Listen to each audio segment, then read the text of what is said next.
수업을 시작해 보도록 하겠습니다.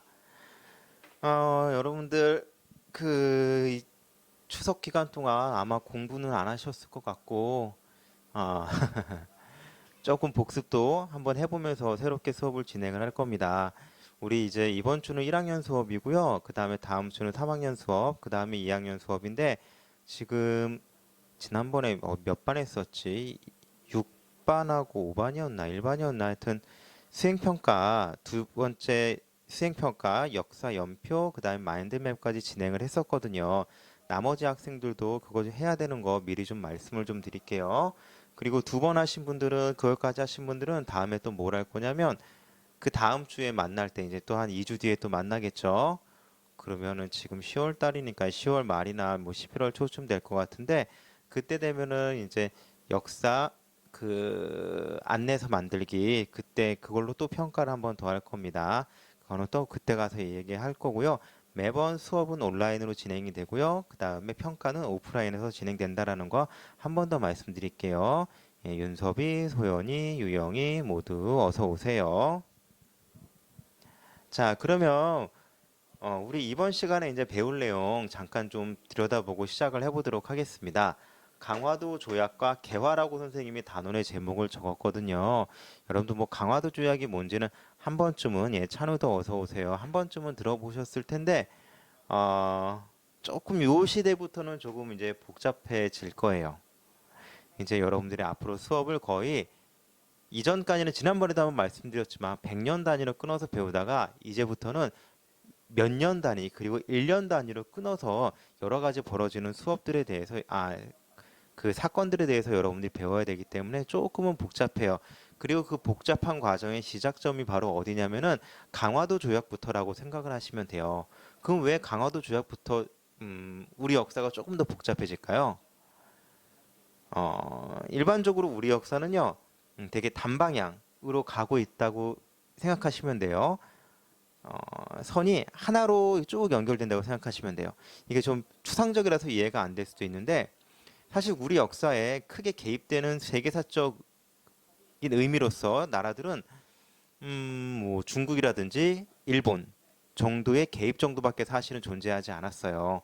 근데 우리가 강화도 조약 이 내용이 뭔지 몰라도 우리가 이때 문을 열었다라는 거 정도는 여러분들이 아실 거예요. 문을 열기 시작하면서 이때부터 어느 나라들과 외세 세력들, 영국, 프랑스, 독일, 러시아, 미국 등등등의 나라들과 교섭을 하게 되면서 문을 열게 되면서 세계사의 흐름에 우리가 편입되기 때문에 이제부터는요, 본격적으로 우리 역사 더하기 세계사의 의미 자체를 이해하셔야지 우리의 현재의 이야기를 이해할 수가 있다라는 거예요. 아, 이제 여러분들이 그 점을 좀 감안하세요. 이제부터는 계속 세계사를 왔다 갔다 하면서 설명해 드릴 겁니다. 여러분 이제 3학년 수업 들어가게 되면은 세계사 수업을 들을 거거든요.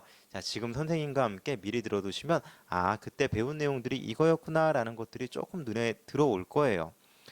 지난번에 흥선대원군 이야기하면서도 러시아 이야기를 잠깐 끌어들였습니다. 그러면서 러시아 이야기하면서 크림 전쟁 이야기도 하고요. 크림 전쟁 이야기하면서 영국과의 관계에 대해서도 이야기했었죠.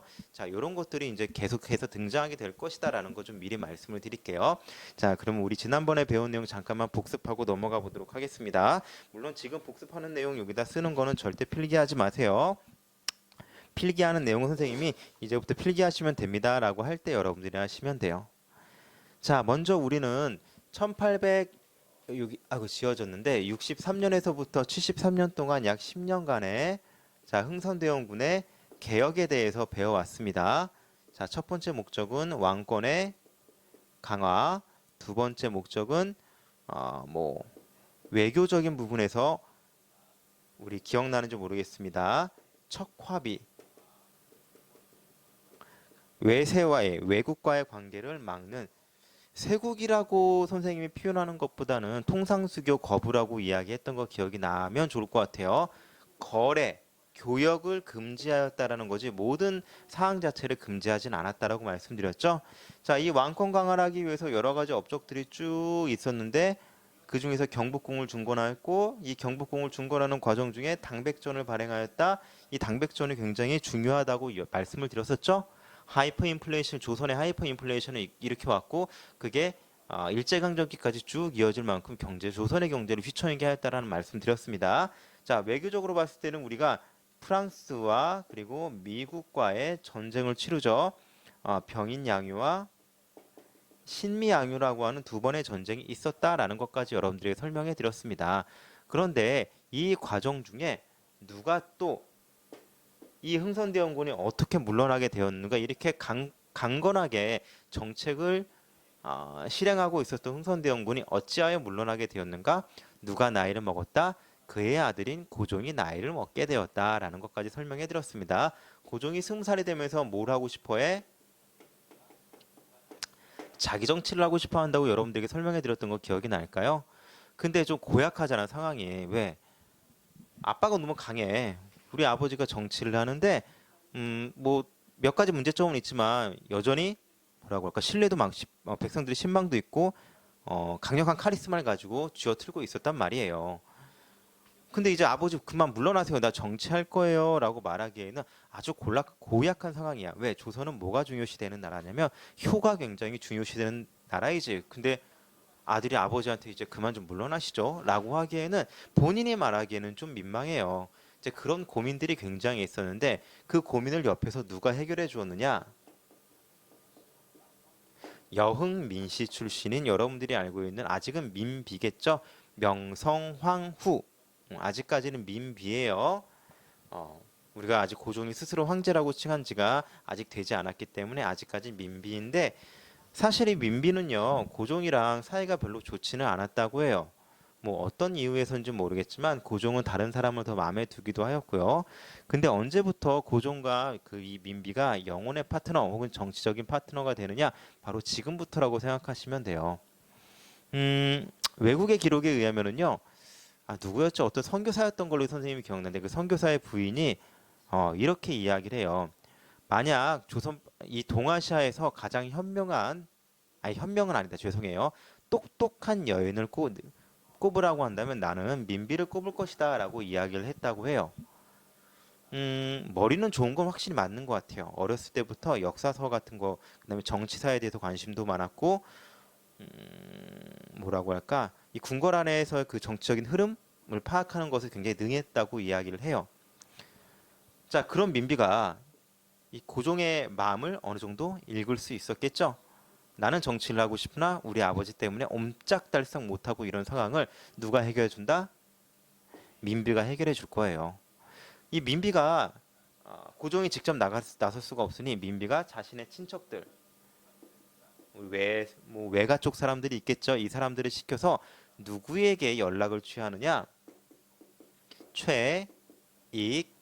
최익현이라고 하는 인물에게 이야기를 해요. 이 최익현이라고 하는 인물은 어떤 인물이냐면, 여러분들이 알고 있는 그런 선비 있죠. 뭔가 꼬장꼬장한 선비 있지. 막 바른 말하고 잘못된 것에 있어서만큼은 진짜 내 목을 내놔도 될 만큼 막 그런 보수적인 선비 있죠. 그런 사람이라고 생각하시면 돼요. 자, 근데 그런 보수적이고 꼬장꼬장한 선비가 민씨의 말을 들고 민비의 말을 듣고 혹은 외가 쪽의 말을 듣고 움직인다? 또 그거는 아닐 거예요. 이 최익현이 생각해도 흥선대원군이 이제는 물러날 때가 된 게 맞는 것 같아. 왜? 아니, 왕이 장성했으면 아버지가 이제 적당히 하고 물러나야지. 어렸을 때야 섭정을 통해서 뭐 수렴청정을 통해서 했다 하더라도 이제는 물러날 때가 정식으로 되었죠. 근데 사실 누구나 알고 있지만 누구도 말을 하지 못했던 거예요. 왜? 워낙 흥선대원군의 기세가 강했기 때문이었죠. 근데 이 사람은요, 그런 거 신경 쓰지 않습니다. 상소문을 올려요. 자, 흥선대원군 잘못한 게 너무 많은데, 전쟁을 통해서 병사도 많이 잃었고 경제도 어려워졌고 경복궁 짓느라고 힘들어졌잖아. 더군다나 이제 고종이 성인이 되었으니까 흥선대원군은 이제 물러나시죠. 라고 하는 게 되게 당연한 말인데 그 당연한 말들을 못했어. 근데 누가 했다? 최익현이 했다. 당연히 신하들은 아유 저 흉악한 말을 어찌할 수 있느냐, 최익현 벌 주세요라고 막 고종한테 이야기하는데 고종은 거기서 아무 말도 하지 않아요. 아니, 어찌하여 내 주변에 충신은 최익현 같은 이 한 명밖에 없는가라고 이야기를 해요. 자, 그러다 보니까 이제 신하들이 슬슬 눈치를 보겠죠. 이거 뭐지? 고종이 약간 마음이 그런 건가? 자기 정치를 하고 싶은 건가? 이제 저울질을 하겠죠. 그러면은 이제 흥선대원군은 어떻게 해야 돼? 너 최익현 나쁜 놈 벌 줘. 야 아들 고종 네가 어떻게 그럴 수 있어? 내가 정치 도와할래. 이렇게 말하면 될까 안 될까? 안 돼요. 이런 조선이라고 하는 나라는 시스템으로 움직이는 나라지 개인의 힘으로 개인의 능력으로 막 어떻게 할 수 있는 그런 나라는 아니에요. 분명히 그랬던 인물들도 존재하나 적어도 그 정도의 일을 하려면 왕 정도는 돼야 되는데 사실 흥선대원군은 강력한 권력을 가지고 있지만 본인이 왕은 아니죠. 왕의 아버지일 뿐이죠. 이렇게 여러분들이 일단 좀 알아두시면 될 것 같아요. 어쨌든 이 한 방으로 흥선대원군이 좀 밀려나게 돼요. 앞으로 최익현이라고 하는 인물에 대해서는 이름이 몇 번씩 더 등장하게 될 거니까 미리 한번 좀 기억해 주시면 좋을 것 같아요. 그렇다고 해서 막 외우라고 하는 내용은 아니에요. 자, 근데 문제는 뭐냐면 이때부터 흥선대원군과 민비의 사이가 멀어져요. 사실 이 민비를 간택한 것도 이 고종에게 간택해 준 것도 흥선대원군이었거든요. 우리 나중에 역사를 뭐 어느 정도 좀 아시는 분들은 알겠지만 민비하고 이 흥선대원군이랑은 사이가 굉장히 안 좋아요. 여러분들 이 민비 혹은 명성황후가 죽음을 당하는 사건, 일본인 그 낭인들 정치 깡패라고 하죠. 이게 죽음을 당하는 사건 여러분들 알고 있을 거예요. 혹시 을미사변이라고 들어봤을까요? 아이러니하게도 그 을미사변 때 경복궁의 문을 열 때 함께 있었던 사람이 사실은 또 흥선대원군이야. 왜 그러면 흥선대원군은 그 자리에 있을 수밖에 없었는가에 대한 내용은 우리 나중에 설명을 해드리겠지만 어쨌건 사이가 굉장히 틀어져요. 이때부터. 뭐 야사에 의하면은요, 이 고종하고 민비 사이에서 아이가 태어나요. 근데 그 아이가 태어난 지 얼마 안 돼서 일찍 죽어요. 학문이 없이 태어났다고 해요. 근데 이제 흥선대원군이 약을 줬는데, 그 약을 뭐 잘못 먹고 그 아이가 죽었다. 그래서 민 씨가 막 열받아가지고 흥선대원군을 싫어했다라고 하는 거는 그건 진짜 야사에 나오는 이야기이고, 사실 그 전까지는 사이가 괜찮았습니다. 어쨌든 이 민비는 이 고종에게 관심을 끄는 데 성공을 하였고, 이때부터 이 영특한 민비와 고종은 정치적 파트너로서 행보를 같이 한다고 생각하시면 될 것 같아요. 이제 앞으로 설명하는 모든 내용들이 있어서 고종과 민비는 거의 세트로 같이 묶어서 생각하시면 될 것 같아요. 누구 하나의 잘못이라고 보기는 어렵고 누구 하나의 잘한 것이라고 보기 어려운 둘은 같이 정치적 운명의 공동체 정도 생각하시면 될 것 같습니다. 자, 어찌되었든 간에 이 고종과 민비가 이제 어쨌건 뭐 좀 민망하긴 하지만 아버지 쫓아내고 이제 정치를 해요. 고종은 어떻게 하고 싶을까? 이제 자기 정치하고 싶겠죠. 근데 그렇게 되게 이런 경우에 근데 어떤 실수를 하게 되냐면 앞서서 했던 혹은 또 아버지 앞선 왕이 했었던 그 정책들을 다 뒤집어 엎어버리는 경우가 많은데 고종 같은 경우는 그러진 않았습니다. 여러분들 고종은 꽤나 영민했던 왕이에요. 왜 그런지는 나중에 더 설명하겠지만 아버지가 잘해놓은 긍정적인 정책은 그대로 받아들이고 거기에 덧붙여서 어떤 것들 내가 혹은 내가 더욱더 추구하고자 하는 나의 정책을 추구하는 것들을 하지 아버지의 정책 자체를 다 부정하진 않아요. 아.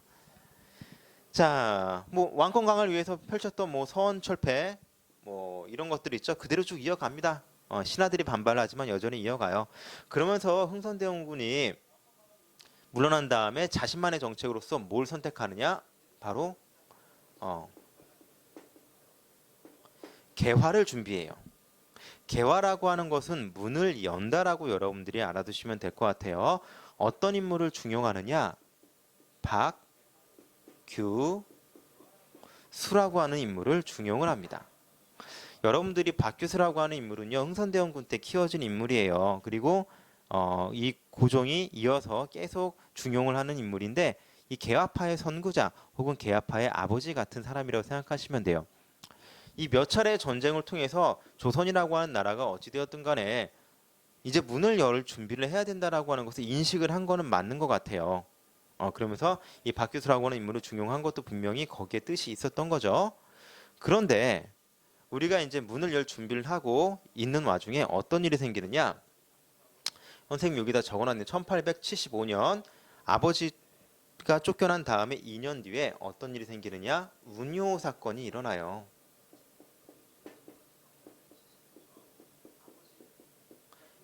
1875년입니다. 자, 여러분들 이제부터는 여러분들 연도가 계속해서 순차적으로 나와요. 매해 1년, 2년 단위로 나오는데 이 연도 여러분들 외울 필요 없어요. 선생님이 순서를 구분해 드리기 위해서 선생님이 연도를 쓰나 여러분들이 전공할 게 아니라고 한다면 굳이 연도를 외울 필요까지는 없을 것 같습니다. 대신 몇 가지 선생님이 꼭 외워두셨으면 좋겠다라고 하는 것들은 정리를 해 드릴 테니까 그거 이외에는 그냥 대략적으로 순서만 기억하시면 돼요. 여러분들이 운요라고 하는 배는요.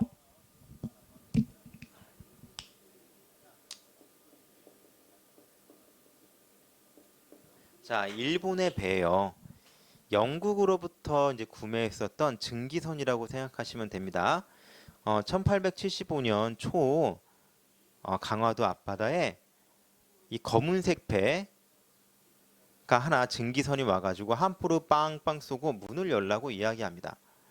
그때까지만 하더라도 우리는 아직까지 이게 또 외국인가 또 쳐들어왔구나. 근데 이제 우리가 이제 어떻게 할 준비를 하고 있었다? 개화, 문을 열 준비를 하고 있었으니 그래 이참에 문을 한번 열어보지 뭐 라고 해서 딱 봤더니 누구야?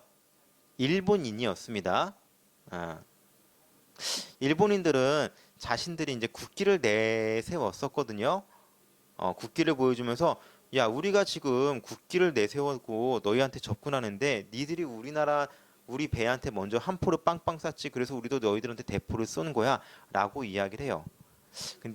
안타깝게도 우리는 아직 이때까지 그 국기에 대한 개념이 아직은 존재하지 않았었죠. 여러분들 이제 국기가 대한민국의 국기 우리 태극기 있죠?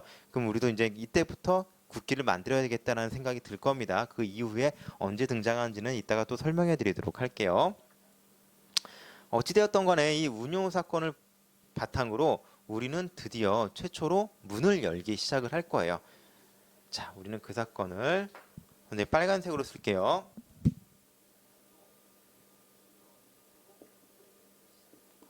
강화도 조약. 여러분들 원래 연도는요. 연도도 외우기 쉽죠? 1, 8, 7, 6이에요. 1876년 1876 외우기 쉽죠? 자, 요거 하나 외워두시면 좀 좋은 게 우리는 이때 이전과 이때 이후에 조선이 또 나눠진다라고 생각할 수 있어요. 문을 열기 전과 문을 연 다음은 분명히 다른 세계가 되겠죠. 그리고 굉장히 역사적으로 보더라도 중요한 사건이기 때문에 이거 하나 좀 알아두시면 좋을 것 같아요. 연도 1876년 못 외우셔도 좋지만 외워두시면 분명히 도움이 되는 내용입니다. 강화도 조약 원래 정식 명칭은요. 옆에다 한번 적어볼게요. 조, 일, 수호, 조규라고 이야기를 해요. 조선과 일본이 조약을 맺었다. 조, 일, 수호, 조규 이렇게 여러분들이 알아두시면 될 것 같습니다. 선생님은 이 사건 굉장히 중요하게 바라봐요. 왜냐하면은 우리가 어쨌든 외국과 최초로 조약을 맺었지만 그 상대가 또 누구였다? 일본이었다라는 거. 문제는 여러분들 이렇게 한번 생각해 봅시다. 우리는 이 강화도 조약을 맺을 때 이게 우리에게 있어서 최초의 근대적인 조약이에요. 근데 어느 나라나 마찬가지겠지만 이 처음 맺는 조약은 잘 맺을까요? 잘 못 맺을까요? 너무 당연한 이야기겠지만 우리가 잘 몰랐어. 이 국제 질서가 무엇인지 그 제도로 인해서 경제적인 피해가 어느 정도 올 것인지에 대해서 아직 알지 못했습니다. 근데 이거는 동아시아의 어느 나라나 마찬가지긴 해요. 이렇게 일방적으로 불평등 조약을 대개는 맺어요. 근데 하필 우리는 누구야? 또 일본이지? 이게 어떤 문제가 생기는지 이제 차차 이야기를 좀 해보도록 할게요. 자, 근데 우리 여기서 잠깐만 하나 좀 짚고 넘어가고 싶은 게 있어요. 여기서 함정이 하나 빠질 수가 있는데 어쨌든 우리는 이 강화도 조약을 최초의 근대적 조약, 이때부터 우리의 근대화가 시작되었다라고 이야기를 할 거예요. 그런데 여기서 그러면 이런 생각을 할 수 있겠네. 뭐야? 일본과 근대적 조약을 맺었으니 우리의 근대화를 이끌어준 것은 누구다?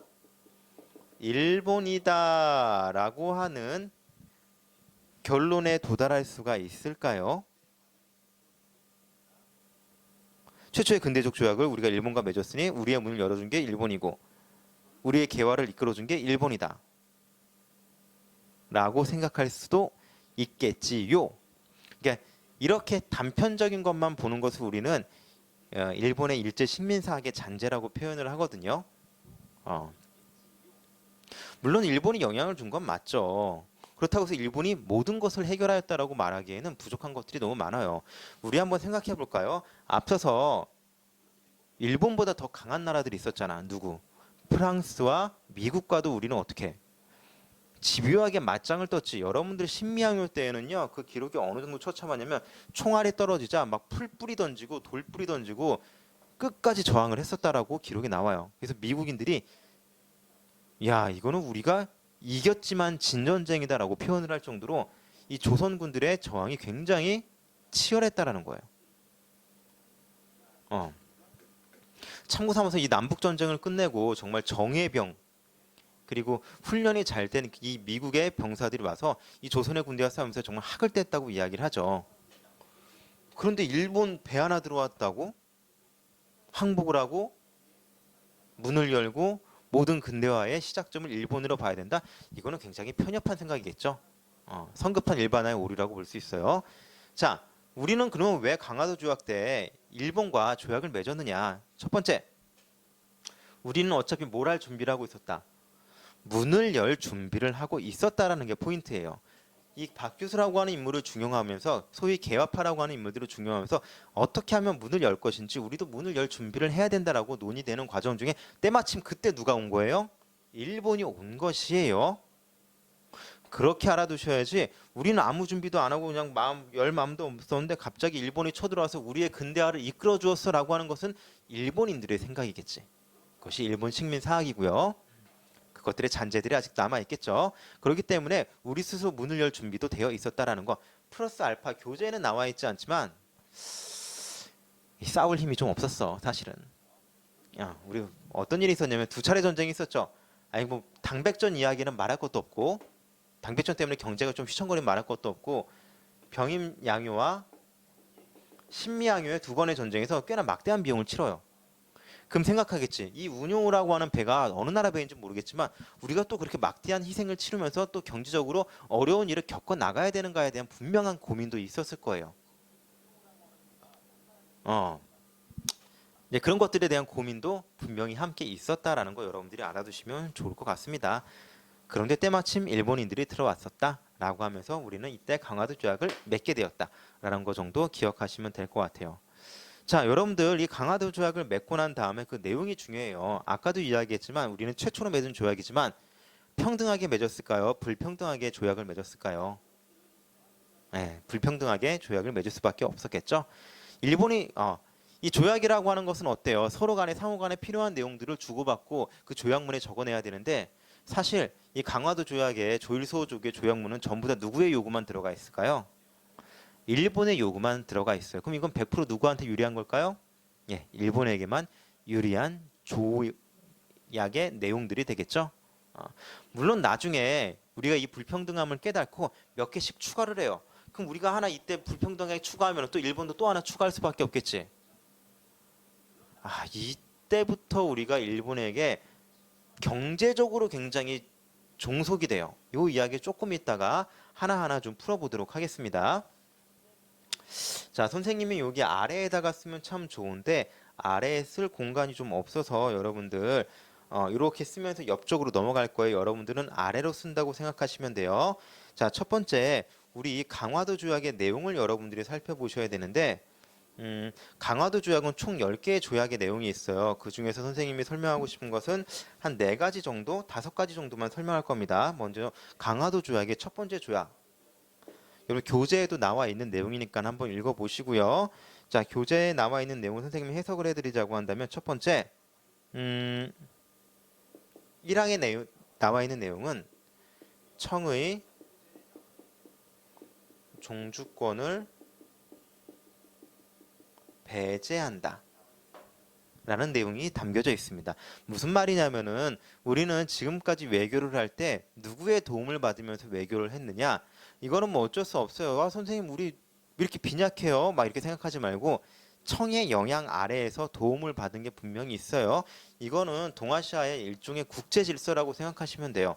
여러분들 지금 우리가 OECD 가입국 중 이제 몇인지 갑자기 기억이 안 나네. 우리가 뭐 한 7위, 8위 정도 돼요. 근데 우리 마음대로 나 1위 할 건데 라고 될까요? 그런 건 아니겠죠. 지금 현재 이런 국제 질서가 있는 것처럼 이 당시에도 동아시아에서는 동아시아 나름대로의 국제 질서가 있었어요. 자, 여러분들 이제부터 선생님이 설명할 내용들에 대해서 우리는 왜 저럴까라고 생각하지 마시고 이렇게 생각하세요. 역사를 바라보는 눈은 여러 개의 눈이 필요해요. 그 시대에 맞는 눈이 필요합니다. 지금의 눈으로 봤을 때는 답답하고 어리석고 이해가 안 될 수가 있겠지만 그 시대의 눈으로 봤을 때는 어떠했는가를 판단해야지 지금의 눈으로 판단하는 것은 역사를 제대로 바라보는 게 아니에요. 어. 뭐 예를 들어서 여러분들 지금 뭐 빌보드 차트에서 막 BTS가 막 1등을 하고 막 그러죠. 음, 근데 이 댄스 음악 자체의 시작점은 여러분들 어찌 보면 벌써 몇십 년 전이었죠.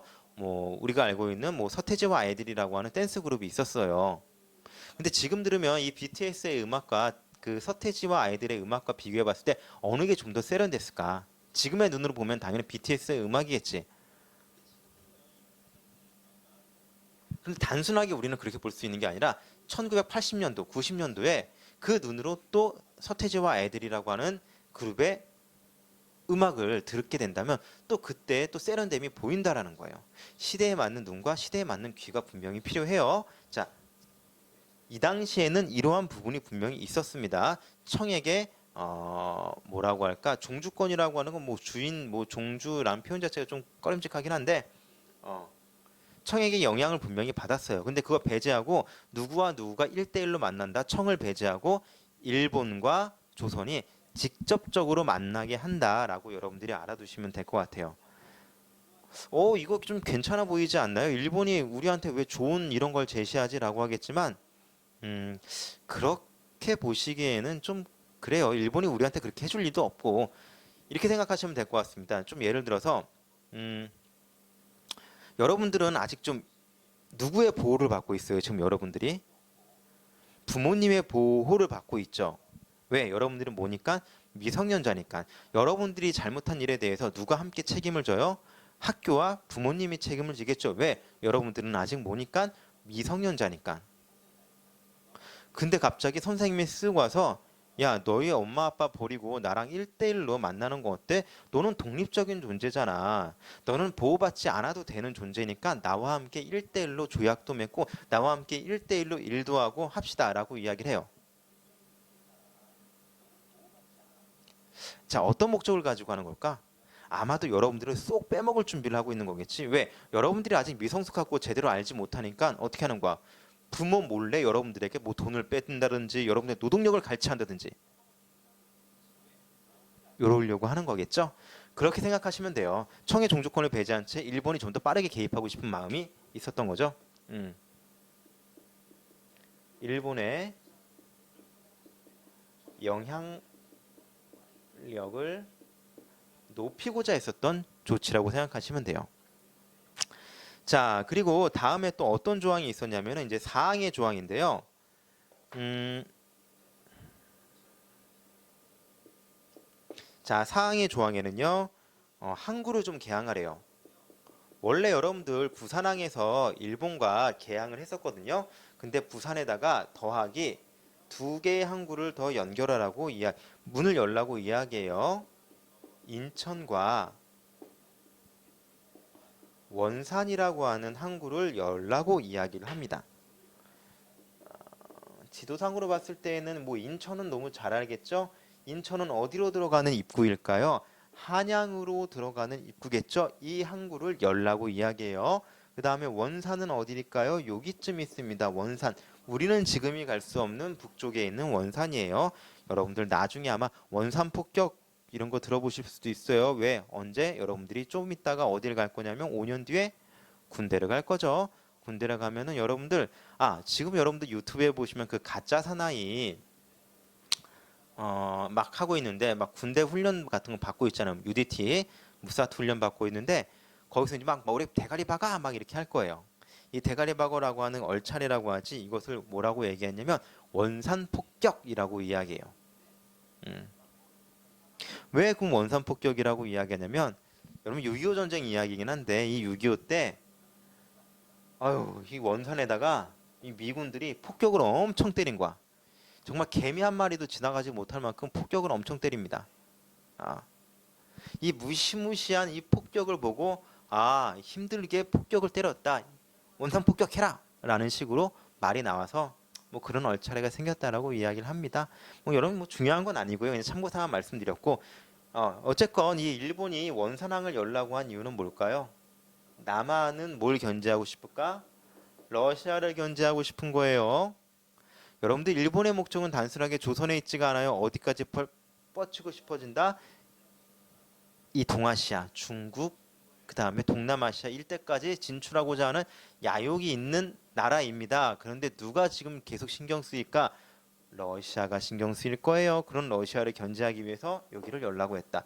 인천 같은 경우는 뭐 한양으로 바로 들어가기 위해서죠. 그래서 이때 언제? 여러분들 혹시 갑오 동학 농민 운동 들어보셨나요? 그때 여러분들 또 일본이 들어올 거예요. 어디를 통해서? 인천항을 통해서. 이렇게 다 목적이 있습니다. 인천과 원산을 추가로 열라고 이야기를 했고요. 자, 하나 더 이야기하자고 한다면 옆에다 쓸게요. 해안 측량권이라고 적어보겠습니다. 자, 이제 7항에 있는 내용인데요. 해안 측량권.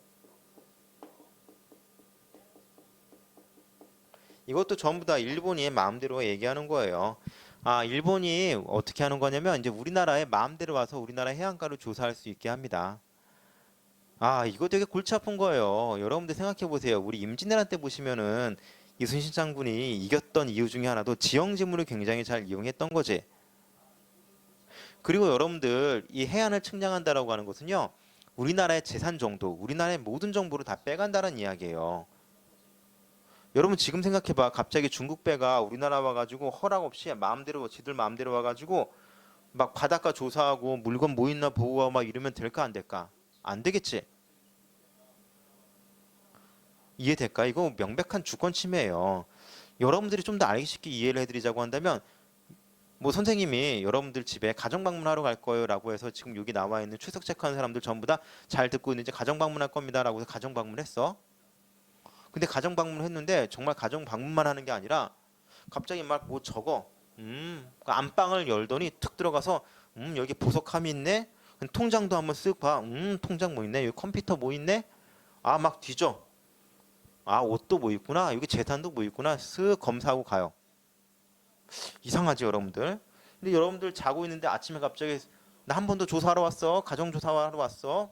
여러분들 집에 가서 갑자기 안방문을 엄마 아빠 자고 있는데 푹 열고 들어가서 막 조사하고 가고 여러분 자고 있는데 자고 있어. 나 좀 조사 좀 할게. 여러분 막 침대 밑에 막 숨겨놓은 막 조사하고 여러분들 컴퓨터 폴더에 막 저장했었던 뭐 직바구리 뭐야 그 뻐꾸기 막 그런 폴더의 내용들 내가 막 검사하고 가는 거야. 은밀한 그 폴더를. 이거 어떻게 된 거야? 선생님이 여러분들의 개인의 인권을 침해한 거지. 그렇게 생각하시면 돼요. 해안 측량권은 그 국가의 주권을 침해한 것이다. 자, 그리고 하나 더 설명하자고 한다면 그 다음에 이제 구항의 내용이 여러분들 요거는 교재에 나와 있는 내용은 아닌데요. 이거 좀 알아두셔야 돼요. 참고 삼아서 여러분들 이 강화도 조약 이후에 조일수호 조교는 총 3번의 조약을 수정을 합니다. 그냥 한꺼번에 뭉뚱그려 설명한다고 생각하시면 돼요.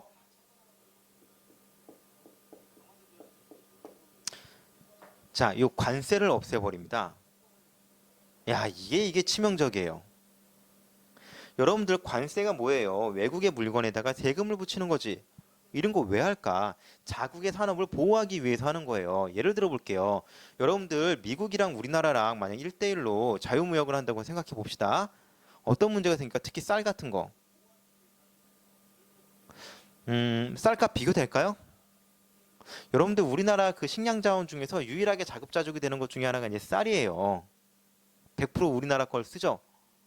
왜? 외국 쌀에다가는 일종의 세금을 붙이고 우리나라 쌀을 보호하는 거예요. 중요한 식량 자원이니까. 근데 이게 만약에 관세가 없다고 생각해 볼까요? 미국 쌀과 우리가 경쟁이 될까? 안 되겠지. 왜? 아유, 미국은요, 여러분 농약 뿌리는 거 봤어요? 여러분 한 강서구 정도 되는 동네에다가 비행기 타고 그냥 농약을 뿌리는 나라야. 왜 천조국이 있어? 군사 비용이 천조씩 든다고 해서 이게 천조국이잖아. 이 천조국도 이게 중국만큼 스케일이 달라요. 그런 나라랑 경제가 안 된다고, 자국 산업이 보호가 안 된다고. 여러분 만약 우리가 식량 자원을 완벽하게 미국에게 의존한다고 생각해봐. 미국인들이 막 쌀값 올리고 내리고 하면은 우리는 거기에 따라서 경제가 요동칠 수밖에 없다고. 이러한 걸 보호하기 위해서 절대적으로 필요한 게 관세인데 관세가 없네?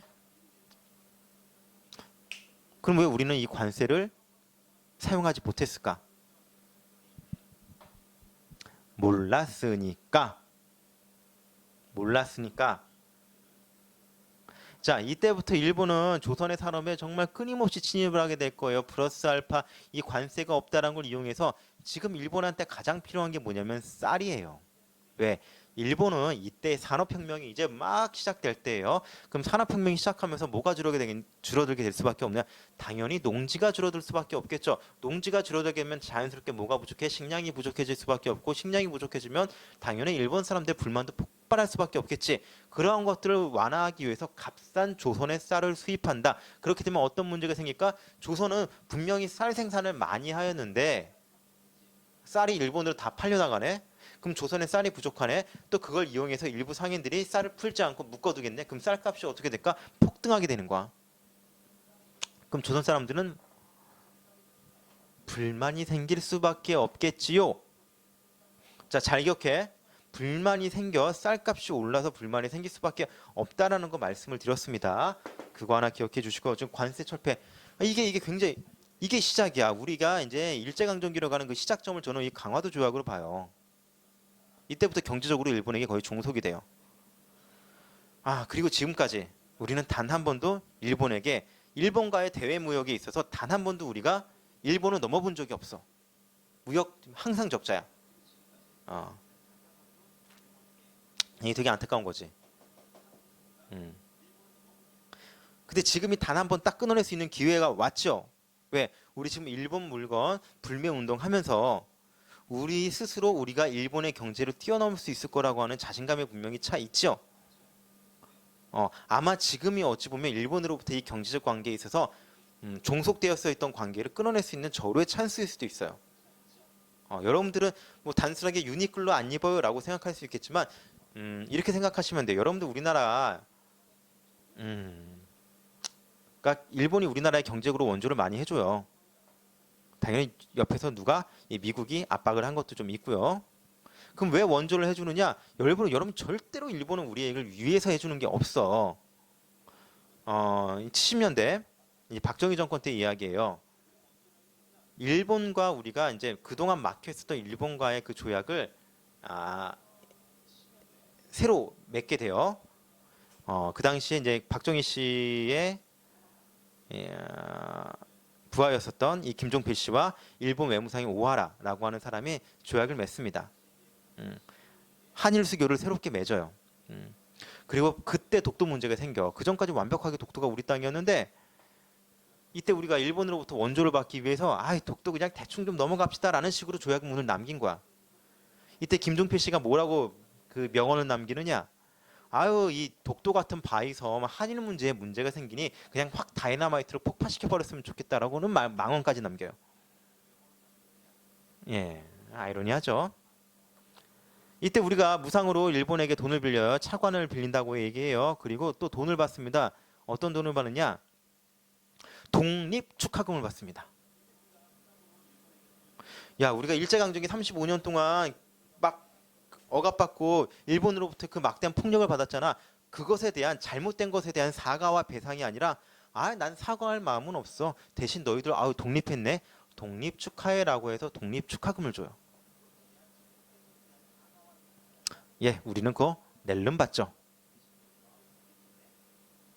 어, 그리고 그때 또 위안부 문제가 헐값으로 넘어가요. 이게 진짜 안타까운 거예요. 아니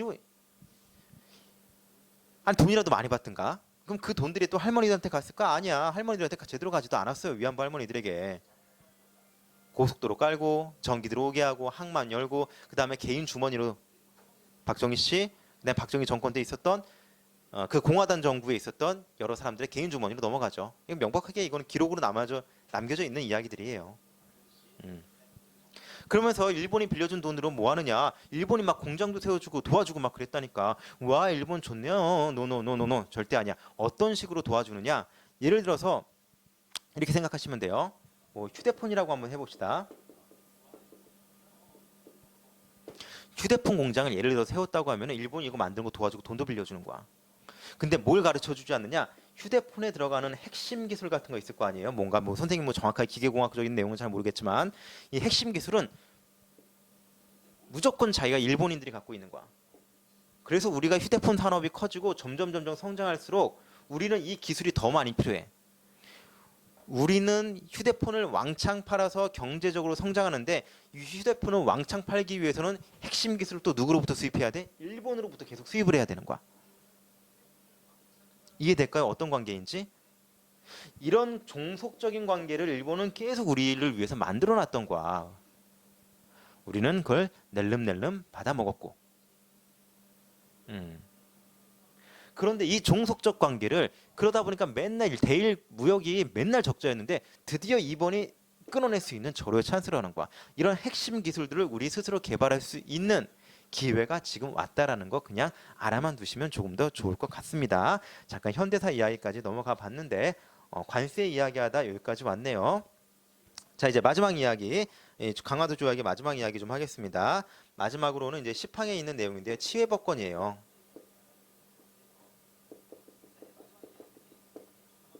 간단한 이야기예요. 일본인이 우리나라에 들어와서 잘못을 저지르잖아요. 어디 가서 재판받아요? 일본 가서 재판받는 거예요. 좀 더 쉽게 이야기해 보겠습니다. 여러분들 그 누구지? 명성황후 시해 사건 알고 있죠? 을미사변 때. 그 명성황후를 시해한 그 정치 깡패들 어디서 재판받았을까요? 이 치해법권에 의해서. 일본 가서 재판받아요. 나중에 어떻게 됐을까? 사람 죽여놓고 한 나라에 왕비를 죽여놓고 어떻게 됐어? 무혐의 처리로 풀려납니다. 이해될까요? 좀 더 쉽게 여러분들이 와닿게 이야기하면은 여러분들과 선생님이랑 이제 싸웠어. 내가 학생이라 생각하고 뭐 누가 좋을까? 뭐 찬우랑 뭐 싸웠다고 선생님이 합시다. 선생님이 찬우를 막 일방적으로 때리고 막 괴롭히고 그랬어. 그럼 학교에서 학교폭력위원회가 열리겠죠? 학폭위가 열릴 거야. 근데 갑자기 선생님 엄마가 쓰고 오더니만 아니야, 나는 학폭이 필요 없어. 내가 동안이 됐고 우리 집에서 내가 교육할게, 내가 재판할게, 내가 따로 할게 라고 하는 거예요. 이 말도 안 되는 이야기죠. 하지만 이런 치해법권이 인정이 되었다. 우린 이 사실을 봤을 때 평등한 조약이었다, 불평등한 조약이었다. 불평등한 조약이었다라는 거 알 수 있으셔야 됩니다. 오케이? 자, 오늘은 여기 강화도 조약까지 이야기를 마쳤어요. 자, 정리하자고 한다면 의의를 안 적었네요. 자, 요 강화도 조약은 요거 한번 적어봅시다. 최초의 근대적 조약이다. 그러나 뭐였다? 불평등 조약이다라고 하는 게 핵심이에요.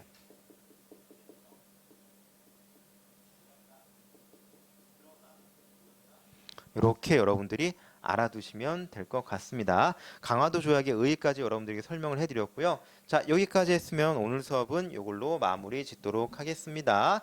자, 오늘 강화도 조약의 내용 좀 배웠어요. 요거 좀 잘 좀 기억해 주시기 바랍니다. 시험 문제 내기 너무 딱 좋죠? 하나, 둘, 셋, 넷, 다섯, 여섯. 아이고. 하나, 둘, 셋, 넷, 다섯. 나온 게 5가지나 있네요. 뭐 내기 너무 좋아요. 객관식 문제 내기도 너무 좋고요. 서술형 내기도 너무 좋죠. 꼭 좀 반드시 알아두시기 바랍니다. 빨간색으로 해놨습니다. 자, 다음 시간은 여러분들 이 강화도 조약 이후에 우리가 어떻게 문을 열고 그 다음에 어떻게 근대화를 준비하고 있는가에 대한 내용도 설명해 보도록 하겠습니다. 수고하셨습니다. 여기까지 마무리할게요. 자, 질문 없으시면은 여기서 안녕 하도록 하겠습니다. 오늘 수업 들어주셔서 너무 감사하고요. 모두 다 고생하셨어요. 내일 보겠습니다. 안녕.